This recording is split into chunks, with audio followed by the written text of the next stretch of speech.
मेरे जो वालिद थे, मैंने जैसे बताया बहुत पढ़े लिखे थे, तो उन्होंने बहुत गरीब भी थे, उनको कभी कोई नौकरी नहीं मिली, हार्डली उनके पास पैसे होते थे। जो भी बिजनेस उन्होंने शुरू किया, इतनी तालीम हासिल करने के बाद भी वो फेलियर ही रहा। लेकिन उन्होंने बहुत प्यार दिया, और क्योंकि उनके पास पैसे नहीं होते थे तो मेरे हर जन्मदिन पे अपनी कोई पुरानी चीज मुझको दे दिया करते थे। तो पहली पुरानी चीज जो, और बहुत बड़ा चढ़ा के उर्दू में अच्छे अच्छे अल्फाज यूज करके मुझे इंप्रेस करते थे कि बहुत अच्छा प्रेजेंट दिया है मुझको। तो वो मुझे पहली चीज उन्होंने मुझे, ये मैं हर जगह पर बोलता हूँ, स्कूल के बच्चों के फंक्शन पे, येल यूनिवर्सिटी में, एडिनबरा में, क्योंकि आप लोग सब अपनी लाइफ के उस थ्रेशोल्ड पे हैं जहां से आपको कामयाबी हासिल करनी है इंशाल्लाह। सो पहली चीज जो उन्होंने मुझे दी थी, उन्होंने मुझे अपना शतरंज का सेट दिया था, टूटा फूटा सा। वो शतरंज हर रोज खेलते थे। हनुमान मंदिर के जो हेड प्रीस्ट थे, पंडित थे, उनके साथ रात को जाके मेरे वालिद जो हैं शतरंज खेलते थे। और उन्होंने मुझे कहा कि शतरंज से आप जिंदगी के बारे में बहुत कुछ चीजें सीख सकते हैं। पहली ये कि कोऑपरेशन और साथ मिलजुल कर काम कैसे करना है। दूसरी ये कि जिंदगी में आगे बढ़ने के लिए कभी कभी पीछे भी हटना पड़ता है। तीसरी ये कि जो छोटे लोग होते हैं, जो आप समझते हैं, कई लोग ऐसी बात मानते हैं, जो पॉन्स होते हैं, जो प्यादे होते हैं, उनकी सबसे ज्यादा इज्जत करना जिंदगी के अंदर। कोई भी इंसान छोटा नहीं होता, हमेशा हमेशा जिंदगी में काम आता है। और कामयाबी हासिल करने के लिए आखिरी बात शतरंज ये सिखाती है हमको कि कभी कभी जिस चीज से सबसे ज्यादा लगाव होता है, जैसे रानी से अमूमन हो जाता है, कभी कभी उसे भी सैक्रिफाइस करना पड़ता है आगे बढ़ने के लिए। दूसरी चीज जो उन्होंने मुझे दी, मेरे पास है वक्त, 2 मिनट बोल सकता हूं मैं, सॉरी। दूसरी चीज जो उन्होंने मुझे दी थी, वो एक टाइपराइटर दिया था। आज के जमाने में आई डोंट थिंक किसी को, बहुत सारे बच्चे होंगे यहाँ पे जिनको मालूम भी नहीं होगा टाइपराइटर कैसा लगता है। अब सब कंप्यूटर पे काम करते हैं। तो टाइपराइटर के ऊपर जब आदमी लिखता है और अगर गलत लिखता है तो उसको मिटाने में बहुत तकलीफ होती है।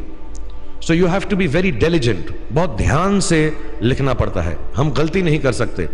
और टाइपेक्स यूज करते थे टाइप को निकालने के लिए, कभी उंगली फंस जाती थी उसकी कीज के बीच में, मगर बहुत मेहनत से, बहुत डिलिजेंस से काम करना पड़ता था। तो जब मैं उस पर टाइपिंग सीखा स्कूल में कॉमर्स करते वक्त, so the only thing I realise is that practice makes you perfect. तो जो भी काम आप जिंदगी में करें उसको डिलिजेंस से करें, ऐसा करें कि कोई गलती ना हो, अपना पूरा दिमाग लगाकर करें, सोच समझ कर करें।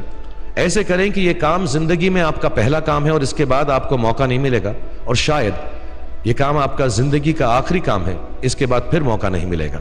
So do it with that kind of diligence.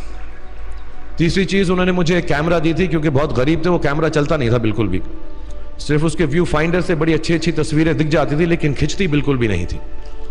और इससे मुझे उन्होंने सीख दी कि जो हमारी क्रिएटिविटी होती है, हम जो भी, कभी कभी हमारी हॉबी होती है, कभी कभी हमारा उससे प्यार होता है, लेकिन हम उसको अपनी नौकरी नहीं बना सकते, अपना काम नहीं बना सकते। बहुत कम लोग ऐसे फॉर्चुनेट होते हैं जैसे मैं हूं कि जो मेरी हॉबी थी, जिस चीज से मुझे प्यार था, कलाकारी से, एक्टिंग से, वो मेरा पेशा भी बन गया।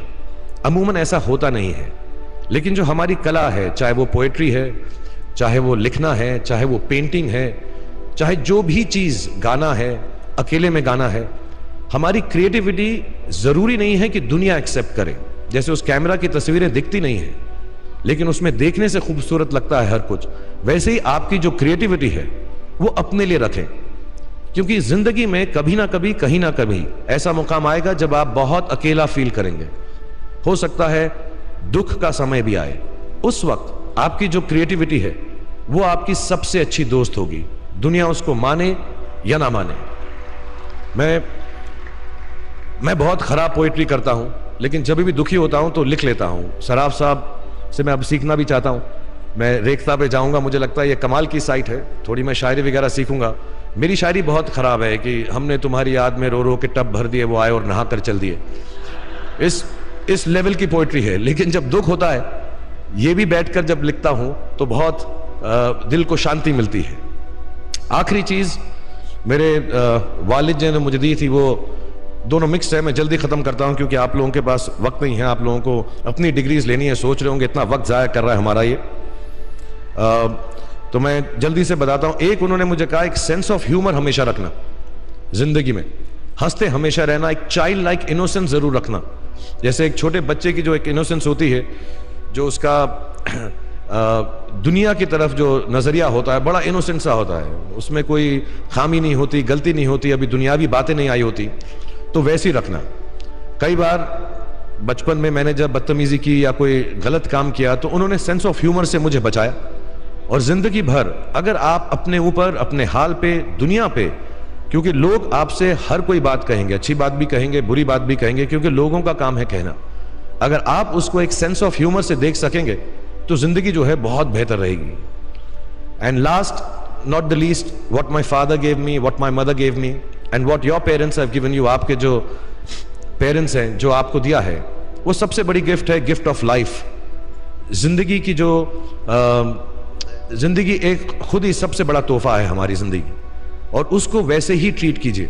जिंदगी के अंदर जो भी मुकाम आए, जैसी भी चीजें हो, अच्छा हो बुरा हो, कभी अंधेरा हो कभी उजाला हो, हर चीज को रिस्पेक्ट कीजिए और जिंदगी में ग्रेस रखिए हर इंसान की तरफ।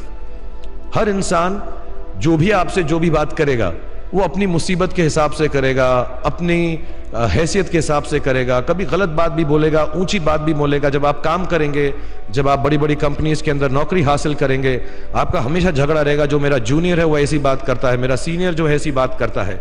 लेकिन सब जो हैं जिंदगी से जूझ रहे हैं, इस जिंदगी में कुछ बनने की कोशिश कर रहे हैं। सो वो ग्रेस जो है, वो लीवे जो है, हर किसी को दीजिएगा जो आपके साथी हैं, जो आपके साथ साथ काम कर रहे हैं, जो आपका साथ काम नहीं भी कर रहे और जो आपका साथ नहीं भी दे रहे। ग्रेस से बड़ी चीज आप जिंदगी को वापस नहीं लौटा सकते। ये 4-5 चीजें याद रखिएगा। याद रखिएगा, नहीं रहे तो कोई बात नहीं। आप लोग बहुत कुछ अभी इस जगह पर इल्म हासिल कर चुके हैं और मुझे उम्मीद है और मुझे यकीन है कि आप जो भी करेंगे जिंदगी में बहुत कामयाब होंगे। और फिर से मैं मौलाना आज़ाद नेशनल उर्दू यूनिवर्सिटी का शुक्रिया अदा करना चाहूँगा कि मुझे यहाँ पर बुलाया, आपसे मुखातिब होने का मौका दिया। थैंक यू वेरी मच, बहुत बहुत शुक्रिया। और आप, मुझे मालूम है कुछ टीचर्स जो होंगे यहाँ पर बैठे होंगे जो आपके फेवरेट नहीं भी हैं, जो बहुत स्ट्रिक्ट होंगे, डांटते भी होंगे आपको, उनको सबसे ज़्यादा याद रखिएगा जब आप इस यूनिवर्सिटी से बाहर जाएंगे, क्योंकि जो सबसे ज़्यादा टीचर आपसे स्ट्रिक्ट थे वो एक्चुअली सबसे ज़्यादा आपसे प्यार करते थे।